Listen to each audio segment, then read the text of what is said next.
খাব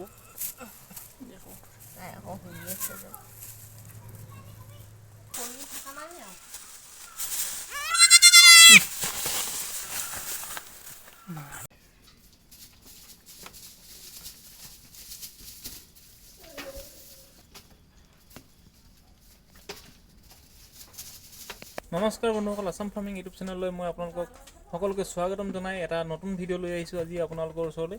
আজি ভিডিঅ'টোত মই আপোনালোকক দেখুৱাম যে মোৰ এজনী ছাগলী আছিলে, এই যিজনী চেউৰী ছাগলী আছিলে গাভিনী হৈ আছিলে আৰু সেই পোৱালি দিলে 28 তাৰিখে পোৱালি দিলে। আৰু মই সেই পোৱালি দিয়াৰ যিখিনি দৃশ্য সেই অলপমান মই ভিডিঅ' ৰেকৰ্ডিং কৰি থৈছিলোঁ সেইদিনাখন। আৰু লগতে আজি মই এই ছাগলীজনী কেনেকৈ ৰাখিছোঁ, মানে কেনেদৰে আমি মানে কেয়াৰ ল'ব লাগে। এই ঠাণ্ডা দিনত যিহেতু পোৱালি দিলে আৰু যিহেতু বৰষুণ দি আছে এইকেইদিন, বহুত ঠাণ্ডা পৰিছে, তো কেনেদৰে আমি মানে পোৱালিটোৰ লগতে মাকক কেনেদৰে আমি মানে পোৱালি দিয়াৰ সময়ত কেনেদৰে আমি মানে কেয়াৰ ল'ব লাগে, সেই সকলোখিনি আজি এই ভিডিঅ'টোৰ দ্বাৰা আপোনালোকক জনাই দিম। এইটো পোৱালিটো দেখিছে, এইটো আৰু কি মানে মানে মেইনটেইন কৰিব লাগিব, কেনেকুৱা ধৰণৰ মেইনটেইন কৰিব লাগে সকলোখিনি আপোনালোকক জনাই। আপোনালোকে মোৰ এই ভিডিঅ'টো চাই থাকিব প্ৰথমৰ পৰা শেষলৈ। বন্ধুসকল, এই ছাগলীজনী যিহেতু চেউৰী ছাগলী প্ৰথমবাৰ পোৱালি দিছে, সেই গতিকে মানে এটাই পোৱালি দিছে। আৰু যিহেতু ইয়াৰ মাকজনীয়ে দুটা পোৱালি দিছিলে, তো অহাবাৰৰ পৰা মানে দুটা ময়ো পোৱালি পাম বুলি আশা ৰাখিছোঁ। আৰু তো এইটো দিছে পোৱালি, মতা পোৱালি দিলে, কথা এটা দিলে। তো 28 তাৰিখে পোৱালিটো দিলে। আৰু দিয়াৰ পিছত আমি কি হ'ল, প্ৰথম কথা আমি যেতিয়া মানে ছাগলীজনী গাভিনী হৈ থাকে বা পোৱালি দিওঁ অৱস্থা হয়, সেইটো আপোনালোকে সেই যিটো মানে পোৱালি দিওঁ অৱস্থা হ'লে নিজেই গম পাই যাব। আৰু যিসকল ফাৰ্মাৰে যিহেতু আগৰ পৰা মানে অভিজ্ঞতা আছে তেখেতলোকেতো গম পাবই। আৰু বাকীবিলাকে যিহেতু এটা মানে গম পোৱা যায় আৰু মানে যে আজি বা এই 2 এদিনতে পোৱালি দিব বুলি। তো সেই গাভিনী সেই পোৱালি দিওঁ সময়ত ছাগলী আমি মানে কেতিয়াও ছাগলীজনী অকলশৰে বা পথাৰলৈ মুকলিকৈ মেলি দিব নালাগে একচুৱেলি। তো মেলি দিলে কি হয়, আপোনাৰ যেতিয়া যি সময়ত পোৱালিটো দিয়ে তেতিয়া মাকজনী অলপ কষ্ট পায়। আৰু সেই কষ্ট পাওঁতে কি হয়, কোনোবা যদি কুকুৰে যদি এটেক কৰিব আহে তেতিয়াহ'লে সেই তাক মানে নিজকে ছেফ কৰিব নোৱাৰে মানে। আৰু সেইটো সময়ত যেতিয়া পোৱালি দি থাকে, কুকুৰে হয়তো আপোনাৰ পোৱালিটো নষ্ট কৰি দিব পাৰে বা মাকজনীকো নষ্ট কৰিব পাৰে বা খাব পাৰে, কামুৰিব পাৰে। তো সেই গতিকে সেই প্ৰধান কাম হৈছে মানে সেইটো, আমি সেইকেইদিন আমি মানে নিজৰ ঘৰতে ৰাখি নিজৰ বাউণ্ডাৰীৰ ভিতৰতে ৰাখিব লাগে। আৰু তাৰপিছতে যেতিয়া পোৱালিটো দিব, পোৱালিটো দিয়াৰ পিছত আমি পোৱালিটো মাকেতো নিজে চাফা কৰি দিব চেলেকি। আৰু নিজেও পাৰিলে কাপোৰ অলপ মানে য'ত ডেটল পানীৰ বা পটাছ পানীৰ তিয়াই কিনি যিটো এটা চাফা কাপোৰে ধুনীয়াকৈ মোহাৰি দিব লাগে। চাফা কৰি পোৱালিটো চাফা কৰি দিয়াৰ পিছত লাহেকৈ ছাগলীজনীৰ স্তনকেইটা কুহুমীয়া গৰম পানীত যদি আপোনালোকে নিমখ অলপ মিলাই ধুই দিব লাগে।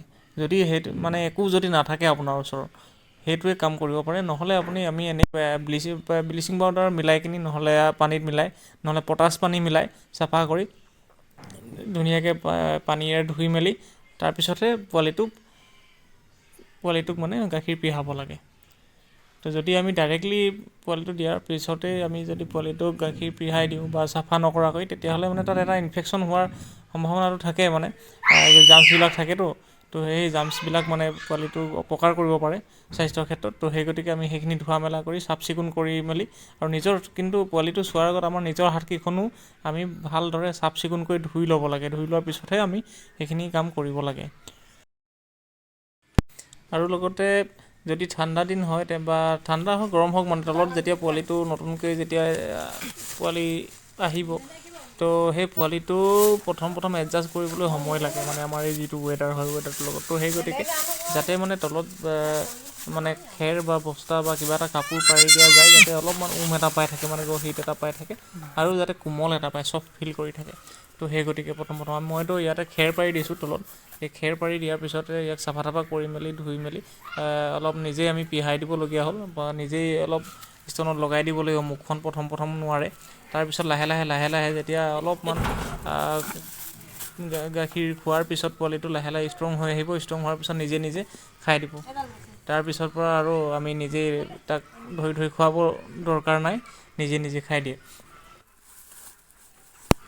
তাৰপিছতে যি এইফালে আমি জল বুলি কওঁ, পোৱালি দিয়াৰ পিছত যিটো এটা বস্তু ওলায়, সেই জলখন আমি মানে কি হ'ল ছাগলীজনীয়ে পালে খাই পেলাই মানে, তো সেই গতিকে আমি সেই বস্তুটো বা কুকুৰে টানি লৈ গুচি যায়, বা সেইকাৰণে ছাগলী সেইখন নহৰালৈকে আমি মানে ওচৰত থাকিব লাগে, যাতে কুকুৰে সেইখিনি এটেক কৰিব নোৱাৰে বা আৰু ছাগলীজনীয়ে খাই নেপেলায়। সেই বস্তুটো আমি আকৌ ছাইডত গৈ বেলেগত গৈ মাটিত পুতি ৰাখি দিওঁ, মানে পুতি থৈ দিওঁ। ক'ত কি কেনেধৰণে হেৰি কৰে নাজানো, কিন্তু আমাৰ এইফালে আমি এইটোৱে কৰোঁ, আৰু তেনেকৈ চলি আহিছে আৰু নিয়মবিলাক। আৰু এনেকৈ আমি এতিয়া ধুনীয়াকৈ এইটো দেখিছেনে, ষ্ট্ৰং হৈ আহিছে পোৱালিটো, ষ্ট্ৰং হৈ যায় লাহে লাহে খাৰা হ'ব পৰা হৈ যায়। আৰু লগতে এটা হিমেক্স বা আপোনাৰ ডিমেক্স যিকোনো এটা স্প্ৰে' পায় আজিকালি, তো এই যাতে মাখি নপৰে মানে ছাগলীজনীৰ গাত। সেই মাখি হ'লে মানে আপোনাৰ ছাগলীজনীৰ গাত বা ছাগলী পোৱালিটোৰ গাত পোক দিব পাৰে, তো সেই গতিকে সেই বস্তুটো স্প্ৰে' কৰি দিব লাগে। 2-3 দিন কৰি দিলে আমাৰ হৈ যায়, 2 দিনৰ পিছত মানে সেইখিনি শুকাই যাব আৰু কোনো ধৰণৰ মাখিৰ উপদ্ৰৱ নাহিব, আমাৰ মানে মাখিৰ পৰা পোক দিয়াৰ পৰা বাচি যাব আৰু পোৱালিটো। যদি হিমেক্স বা তেনেকুৱা ধৰণৰ কোনো স্প্ৰে জাতীয় বা কোনোবা মেডিচিন নাথাকে যাতে মাখি নপৰাৰ কাৰণে, তেতিয়াহ'লে আৰু এটা কাম কৰিব পাৰে আপোনালোকে, নহৰু পিচি তাৰ পানীত গুলি সেই পানীখিনি মানে ছাগলীজনীৰ গাত সেই ওচৰে পাঁজৰে ছটিয়াই দিলে, তো সেই মাখিৰ উপদ্ৰৱটো অকণমান কম হ'ব, মাখি নপৰিব গাত। তেতিয়াহ'লে সেই মাখিয়ে পোক দিয়াৰ পৰা, কণী পৰাৰ পৰা মানে আপোনাৰ ছাগলীজনী বাচি যাব। দেখিছেনে ইমান উৎপাত মানে পোৱালিটোৰ, মাকক অকণো খাবই নিদিয়ে। মাকক মই এইফালে মানে দানা দি থৈছিলোঁ, দানা দিলোঁ, অলপ খালে, মানে কেইটামান ৰাখিছেগৈ আৰু বাচিলেগৈ আৰু। মানে কি হয়, এইকেইদিন মানে বৰষুণ দি আছে, পূৰা বৰষুণ দিয়াৰ কাৰণে মইতো মেলি দিয়া নাই, মইতো মেলি নিদিওঁৱেই, মানে মই ঘৰতে পাত আনি দি আছোঁ। এতিয়া কঁঠাল পাত বেলেগৰ ঘৰৰ পৰা আনি দিছিলোঁ, তো সিমান পাতো দিব পৰা নাই, সেই গতিকে মানে দানা দি দিছোঁ মই। এইটো গট ফিট হয় ছাগলীৰ কাৰণে, যিটো ফিট আহে সেইটো খুৱাই আছোঁ। ৰাতিপুৱা এবাৰ দি থৈ যাওঁ, এবাৰ, আৰু মানে গধূলি এবাৰ, ৰাতিপুৱা এবাৰ দিওঁ এই দানাটো, আৰু দিনত পাত দিওঁ, যি পাত পাওঁ আৰু। এতিয়াৰ কেইজোপামান আছে, সেই কেইজোপা অলপ দিওঁ। আৰু পোৱালিটোৰ উৎপাত দেখিছেনে, আজি 28 তাৰিখে পোৱালি দিছে, আজি 3-4 দিন হৈছে, উৎপাত পূৰা তাত। আৰু বাকীকেইটা ছাগলী এইফালে আছে, দেখিছে ওপৰতে এনেকৈ ৰাখিছোঁ। আৰু ইয়াত মানে মই কেয়াৰটো মানে কেনেকৈ লৈছোঁ, ছাগলী যিহেতু ঠাণ্ডা পৰিছে, ঠাণ্ডা পৰাৰ কাৰণে এই জেগাডোখৰ মই মানে এটা, আৰু ইয়াত দেখিছে এই সৰুকৈ বেৰা লগাই দিছোঁ ইয়াতে, এটা মানে কেবিন টাইপত বনাই দিছোঁ ছাগলী পোৱালিটোৰ কাৰণে, পোৱালিটো আৰু মাকজনীৰ কাৰণে। এইটো এটা কেবিন টাইপ, আৰু ইয়াত খেৰ পাৰি দিছোঁ, যাতে মানে তলৰ ফালৰ পৰা যাতে ঠাণ্ডাটো নাপায়। যিহেতু এখন চাংঘৰ হয়, সেইকাৰণে তলৰ ফালৰ পৰা যাতে ঠাণ্ডাটো নাপায়। আৰু চাইডে বাহিৰৰ ফালে মই এই বেৰৰ বাহিৰে কাপোৰ লগাই দিছোঁ, বস্তা লগাই দিছোঁ, যাতে মানে বাহিৰৰ হাৱাটো নাহে। তো ইয়াত তলতে এনেকৈ দি দিছোঁ, আৰু কাপোৰ পাৰি দিছোঁ, বস্তা দি দিছোঁ, আৰু এইটো চাইডে যাতে মানে হাৱা নাহে, কাপোৰ মিলাই কিনি মুঠতে বাহিৰৰ হাৱাটো আহিব নোৱাৰাকৈ তেনেকৈ ৰাখি দিছোঁ, যাতে মানে এই ঠাণ্ডা দিনত পোৱালিটো যিহেতু নতুনকৈ জন্ম হোৱাৰ পিছত সিহঁতে নিজকে এডজাষ্ট কৰিবৰ কাৰণে ৱেডাৰৰ লগত বহুতখিনি সময় লাগে। আৰু সেইটো টাইমতে যদি বৰষুণ দি দিয়ে, এতিয়া আৰু ইমান ঠাণ্ডা পেলাই দিছে, তো অকণমান কষ্ট পাব। সেই গতিকে মানে এইটো অকণমান কৌচন ল'বলগীয়া হয়, মানে সুবিধাটো দিবলগীয়া হয়। আৰু লগতে এই ডাঙৰ যিকেইটা মোৰ খাচীকেইটা আছে, এই খাচীকেইটাই মানে অকণমান মানে এটেক কৰে, মানে খুন্দিয়াই থাকে এই পোৱালিটো গ'লে, মানে পোৱালিটোতো সৰু পোৱালি গৈ থাকে, আৰু ইহঁতে মানে মাকজনীকো খুন্দিয়াই থাকে। তো সেই গতিকে মানে পূৰা ছেপাৰেট কৰি দিছোঁ। আৰু এইটো মই মাকজনী মানে যেতিয়াৰ পৰা গাভিনী হৈ আছিলে, তেতিয়াৰ পৰাই মই এইটো ছেপাৰেট কৰিয়ে ৰাখিছিলোঁ, যাতে মানে খুন্দিয়াই মেলি দুখ নোপোৱাই বুলি।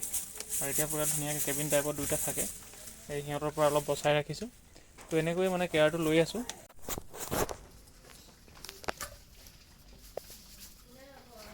বন্ধুসকল, আজিৰ ভিডিঅ'টো মই ইমানতে শেষ কৰিছোঁ। আৰু যদি আপোনালোকে এই ভিডিঅ'টোৰ পৰা কিবা এটা জানিব পাৰিছোঁ বুলি ভাবি, অনুগ্ৰহ কৰি মোৰ এই ভিডিঅ'টো লাইক কৰি দিব, আৰু মোৰ এই আছাম ফাৰ্মিং চেনেলটো ছাবস্ক্ৰাইব কৰি ল'ব। ধন্যবাদ।